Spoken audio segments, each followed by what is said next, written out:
I've been getting a lot of phone calls and a lot of questions about whether or not a homeowner should put their house on the market during the holiday season, so at the end of the year, or if they should hold off and put their house on the market at the beginning of the year, springtime season. So let's get into it, and I will give you a few things to think about if you are deciding to put your house on the market in the next few months. The time of recording is November 4th, 2023. We are going into the holiday season, and this last week we had a pullback on rates, so we had about a 50 basis point retraction on the mortgage rates, which always encourages buyers to jump in and maybe take a little risk. I would say in the last 2 months, guess what happened? The rates went up, and it's been really, really difficult because we didn't know if they were ever going to calm down. So we have a lot of uncertainty out there, but going into this next few months, holiday season, I think it might be a really good idea to put your house on the market, and here are some of the reasons. So the top reason for selling your house during the holiday season is because there are always buyers on the internet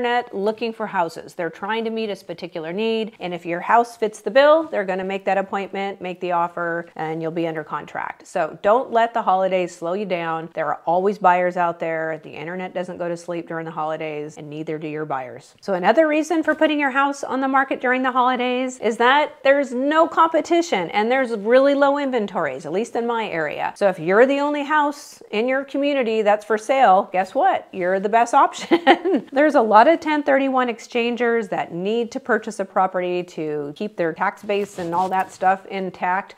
So there are some urgent needs at the end of the year. There are some people that take advantage of purchasing at the end of the year because they can write off commissions and closing costs and blah, blah, blah, blah, blah. It's advantageous for them to close by the end of the year. And once again, if you're the only house available, you become the best option. And not even that, negotiations can be on your favor if there's no competition out there. It's not a bad idea. I have a lot of homeowners telling me, Audra, I don't want to put my house on the market. I just don't want all the foot traffic. I'm a very private person. I don't want to, bring 25 people in on a weekend, and it seems too overwhelming for me. Well, if that's the case for you, then I recommend putting your house on the market during the holidays because you just don't have that type of interest. So buyer demand is muted. But what's really important to understand during these holidays are the people who are making the appointments are serious buyers. So instead of 25, 30 people, on an open house, you might have 1 to 3 people through an open house. So it does minimize traffic. The demand isn't, meaning the buyer demand, there's not as many people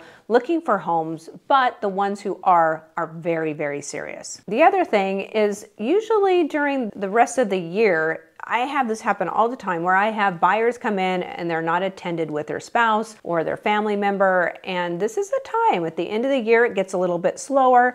And some families do have that extra time. They're more in a jovial spirit. They're hanging the decorations up. They just finished a good year, or maybe they're getting that extra bonus and they're kind of getting excited and planning for the next year. And this might be a good time where emotions run high and these buyers are really looking forward to the following year and decide, you know what, let's do it. Let's jump in there. Let's go look at some homes. We had a great year. Let's do this. By the way, my name is Audra Lambert, and I am a top-selling realtor in Orange County, California. And if you're getting any benefit out of this video, please smash that like button and subscribe to my channel. It would mean the world to me. I'm trying to get to 5,000 subscribers by the end of the year.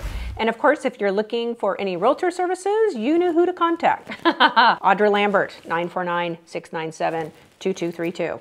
Get back into it. So funny, I've been putting a lot of leases together lately, and what I realize is that there are a lot of leases that expire at the end of the year. So oftentimes these tenants decide, phooey with this, I'm sick of leasing, I want to jump in the market and purchase a home instead of leasing. So that is another good idea, to put your house on the market during the holidays, because a lot of these tenants might be looking for properties at this time of year. So I had one of my real estate warriors reach out to me and ask, hey Audra, what do you think about me just putting a soft listing on my property through the holidays? I mean, what do I have to lose? And if I get a buyer, great. If I don't, no big deal. I can put it on Zillow, make me sell, or maybe even talk to a few realtors about my property. What are your thoughts on that? So my thoughts on that are, not in love with it, because there's so many trollers out there that will look at your property, think that you're for sale by owner, take advantage of you, offer a lowball price, and you may take it because it sounds good. You may not know the value of your property. So before you even put your house on the market, or if you decide to do a soft listing, hire an appraiser, okay? Just kind of know what market value is. Don't let people take advantage of you. I don't know. I just feel like if your house isn't on MLS, it's invisible. Now, there's other sites you can do that. My only concern is that the buyer demand right now is low because we are in the holidays. And I think if you're gonna do it, just pull the trigger, make your house look amazing. That's gonna be the #1 thing to sell your house, and the best way to market your house is worldwide internet, right? Get it on MLS. For those of you who do decide to put their house on the market at the end of the year, I highly recommend staging. Now, I did a few videos on staging. I'll link them down below. Also, I have a staging checklist. I just recommend you download it, and you'll just thank me later. Your house still has to shine during the holidays. We don't want to skimp in this area. House has to shine online if you're going to be successful with selling it during, the last few months of the year. Now, let's talk about holiday decor. Don't want to offend anybody here, but we're not going to go crazy with their holiday decor. If you are going to sell your house, remember those pictures are going to be the main thing that's going to sell your house. So if you have all this distracting holiday decor, some of these buyers may not even, schedule an appointment because it's so distracting for them. Also, buyers don't want to come in to view your property if they feel like they're disturbing your celebration. So if you are going to sell your house, just go to a restoration store at the mall or wherever it is in your area.